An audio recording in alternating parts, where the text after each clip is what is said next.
Olá, hoje a gente vai mergulhar num texto que, olha, mexeu bastante comigo. É parte daquela minha jornada pessoal, que às vezes eu comento aqui dos os livros que me tornaram quem sou, sabe? Ah, que legal! E qual é o texto da vez? É um ensaio do William Osler, um médico canadense, chamado Uma Filosofia de Vida. É curto, mas, nossa, denso. William Osler, uma figura importantíssima na medicina, né? Exato.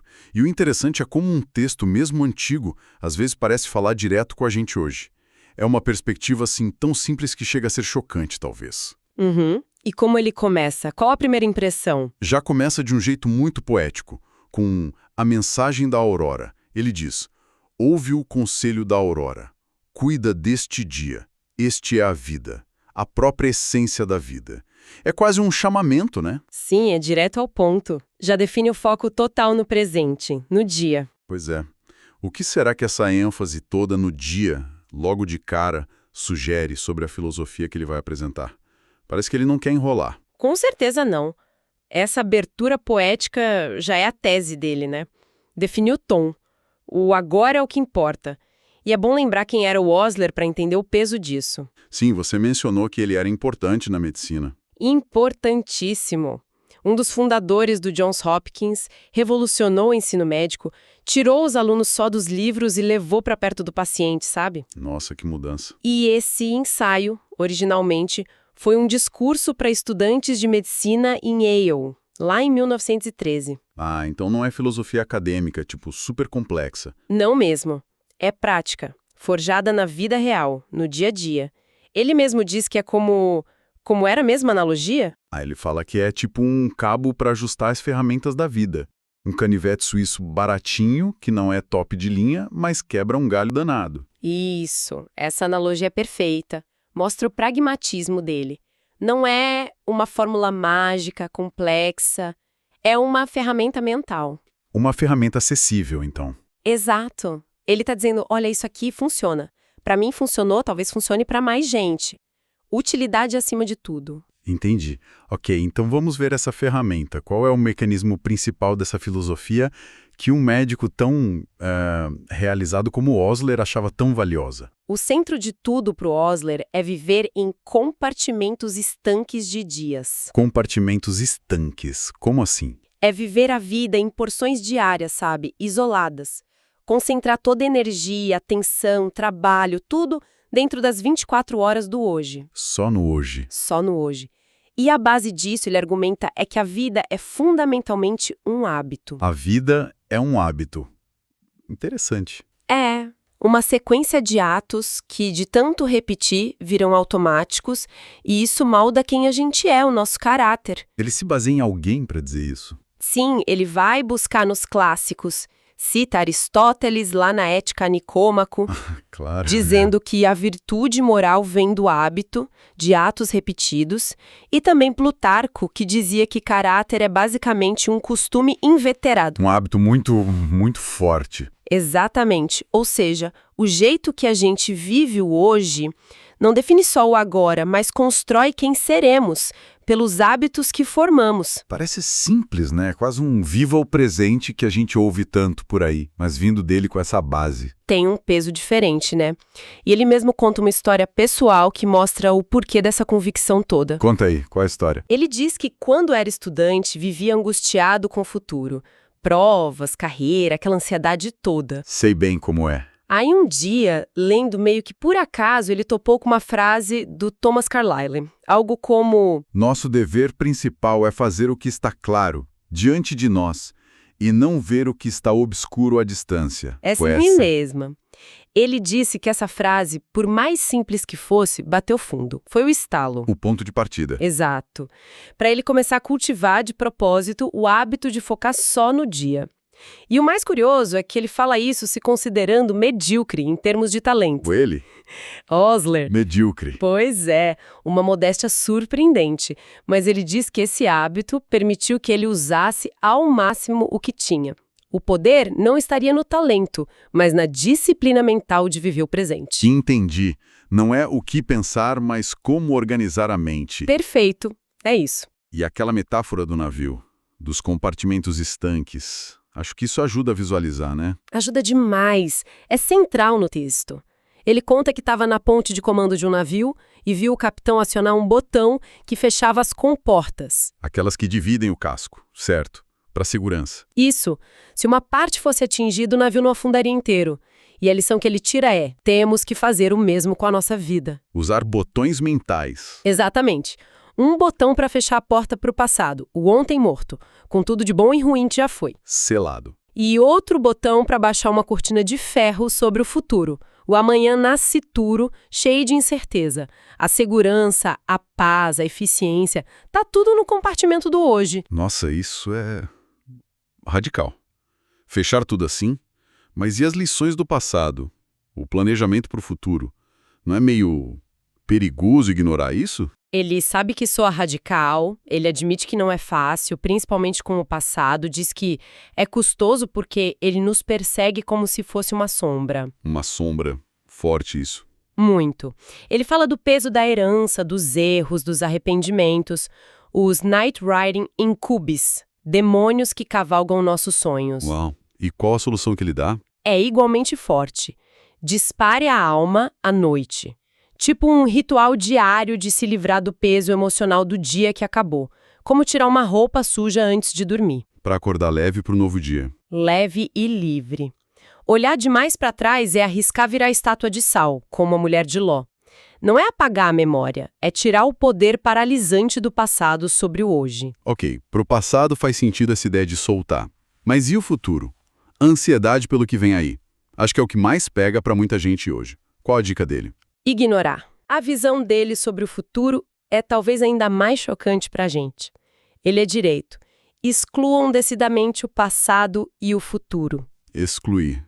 Mesmo. Sim, o argumento é que a carga do amanhã, preocupações, planos, tarefas, somada à carga do ontem, se a gente traz tudo para o hoje, o peso fica insuportável.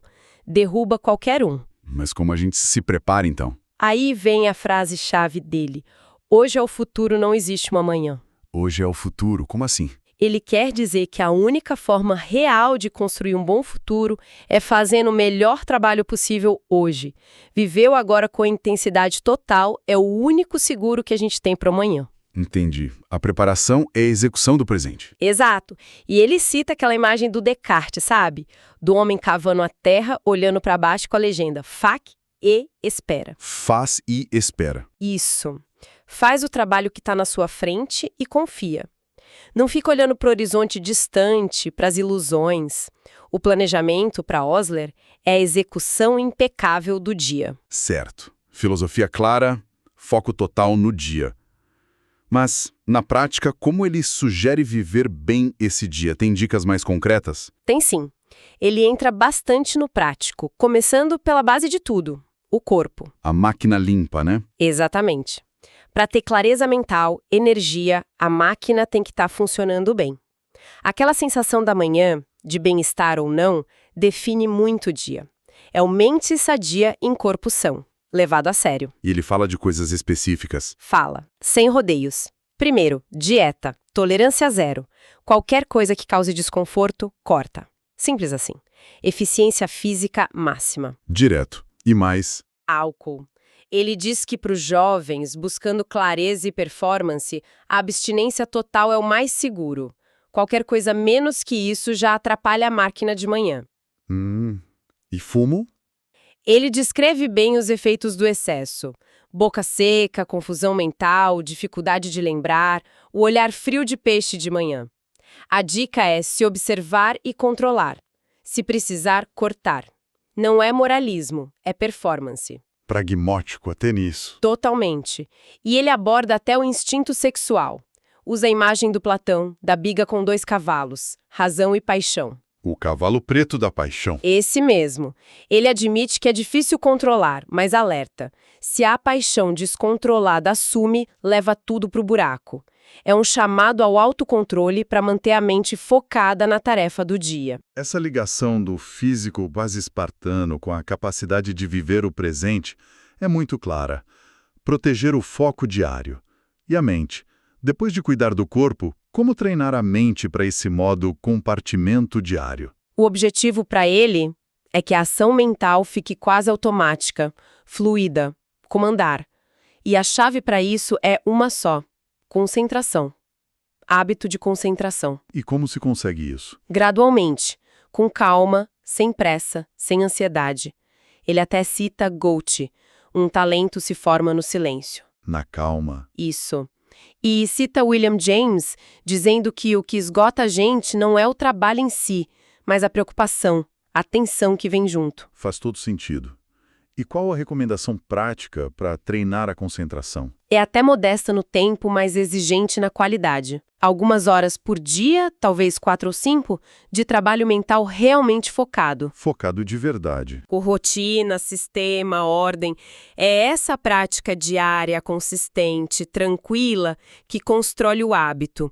E ele tem um alerta: não busque a eficiência com E maiúsculo. Ah, é.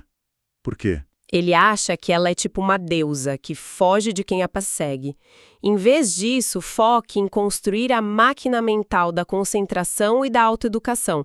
Isso sim é o ganho real. Aprender a aprender e a se concentrar. Habilidades para a vida. Exatamente. Muito além de qualquer diploma. É quase um treino de atleta mental. Foco na execução, na rotina, não no resultado abstrato. Mas, além do físico e do mental, essa filosofia toca em algo mais? Espiritual, moral? Ou para por aí? Toca sim. Ele não ignora essa dimensão, não. Mesmo sendo um homem da ciência. Ele fala da necessidade de nascer de novo do espírito, lembrando da conversa de Jesus com Nicodemos. Interessante.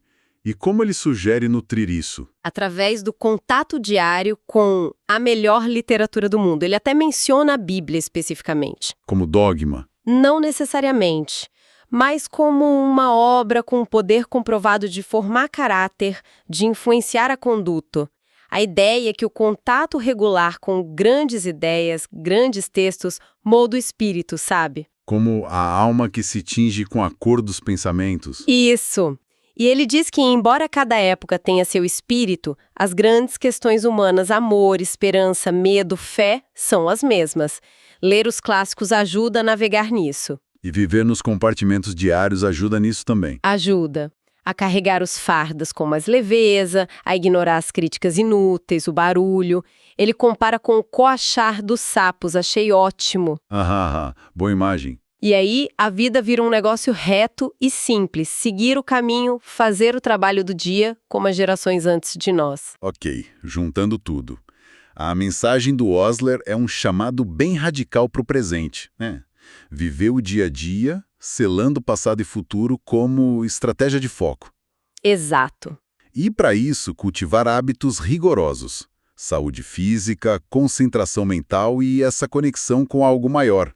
Via literatura, filosofia.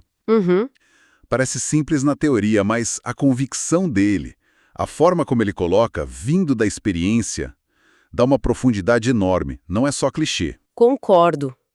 E o mais fascinante é como isso continua relevante. Talvez até mais relevante hoje. Por que você diz isso? Porque a gente vive numa cultura obcecada em analisar o passado, sem fim, e ao mesmo tempo projetada num futuro que só gera ansiedade.